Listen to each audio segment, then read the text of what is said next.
leximin e Kur'anit me meditim.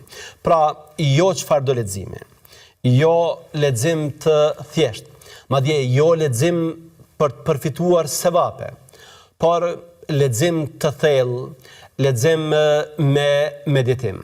Meditimi nënkupton që ne të ndalemi tek ajetet kuranore, që ne të bëjmë një ndërlidhje ndërmjet tyre, ndërmjet kaptinave kuranore, që të përfitojmë mësime me të cilat ne e ndreshim dhe e rregullojmë jetën tonë edhe shpirtërore, edhe shoqërore. Prandaj Kurani është një libër që duhet të meditohet, jo thjesht të lexohet. Allahu ka thënë në Kur'an: Kitabun anzalnahu ilayka mubarak. Ne ta kemi shpall këtë libër, i cili është i bekuar. Liyadabbaru ayati wa liyatadhakkara ulul albab, që ti meditojnë argumentet, provat e tij, dhe që njerëzit e mençur të marrin mësim prej tij. Disa dietar për shkak të rëndësisë që ka ky ajet kuranor e kanë konsideruar që është, si thua, titulli i Kur'anit.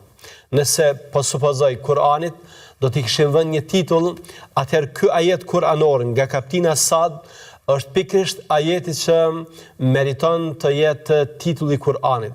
Allah na tregon se ky libër është i bekuar dhe përderisa është i tillë, atëherë ne duhet ta meditojmë, jo thjesht ta lexojmë. Dhe ne duhet që nga meditimi të nxjerrim mësime me të cilat e rregullojmë dhe e ndreshim jetën tonë.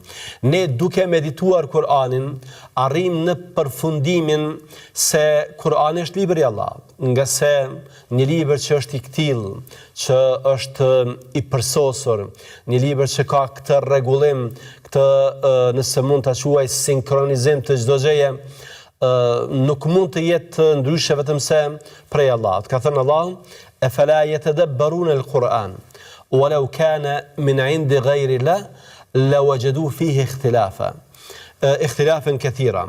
A nuk po e meditojnë Kur'anin, a nuk po përsiatin rreth Kur'anit, sepse po të mos kishte qenë prej Allahut, do të kishin gjetur kundërthënie të shumta në të. Pra fakti se në Kur'an nuk ka kundërthënie, fakti se çdo gjë është e përsosur, është dëshmi, është provë se është prej Allahut te bareke ve teala.